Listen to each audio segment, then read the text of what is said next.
প্রায় এক যুগ পরে ফের বিয়ের পিঁড়িতে বসলেন জনপ্রিয় নায়ক অভিনেতা তাহসান খান। জনপ্রিয় মেকওভার আর্টিস্ট রোজা আহমেদের সঙ্গে বিবাহ বন্ধনে আবদ্ধ হয়েছেন এই অভিনেতা। বিভিন্ন গণমাধ্যম সূত্রে এমনই খবর জানা গেছে। শনিবার সকাল থেকেই সামাজিক যোগাযোগ মাধ্যমে তাহসান ও রোজার বিয়ের আয়োজনের একাধিক ছবি ভাইরাল হয়ে পড়েছে। তাতে নেটিজেনরা এই নবদম্পতিকে শুভেচ্ছা ও ভালোবাসা জানাতে থাকেন।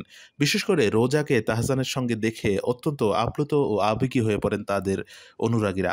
এক নেটিজেন মন্তব্য করেন, অবশেষে চাঁদ খুঁজে পেলেন আমাদের তাহসান খান।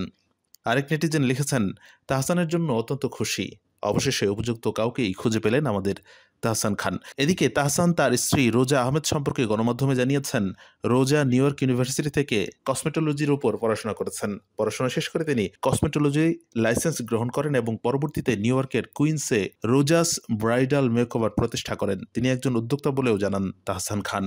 প্রায় ১০ বছরের বেশি সময় ধরে বাংলাদেশ ও যুক্তরাষ্ট্রে ব্রাইডাল মেকআপ আর্টিস্ট হিসেবে কাজ করছে রোজা আহমেদ। সামাজিক যোগাযোগ মাধ্যমে রয়েছে তার অসংখ্য অনুসারী এবং নেটিজেনদের কাছেও বেশ জনপ্রিয় তিনি। এ বিষয়ে শনিবার সকাল ১০টা ২০ মিনিটে তাহসান গণমাধ্যমের সঙ্গে কথা বলেন। সেখানে তিনি বলেন, এখনও বিয়ে হয়নি, কোনো আনুষ্ঠানিকতাও হয়নি, একটা ঘরোয়া আয়োজন ছিল, সেখানে এই ছবিগুলো তোলা। আজ শনিবার সন্ধ্যায় বিস্তারিত জানাবো।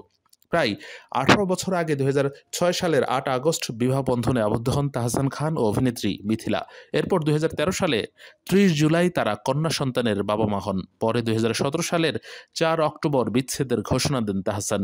নিজের অফিসিয়াল ফেসবুক পেজ থেকে এদিন দুপুরে তাহসান ও মিথিলা যৌথভাবে তাদের বিবাহ বিচ্ছেদের ঘোষণা দেন। স্বাভাবিক এই দম্পতির বিচ্ছেদের বিষয়টি তাদের অনেক ভক্তই সহজভাবে মেনে নিতে পারেনি। তবে মিথিলা ভারতের চলচ্চিত্র নির্মাতা সৃজিতকে বিয়ে করেন। এবার তাহসানও বেছে নিলেন নতুন সঙ্গী।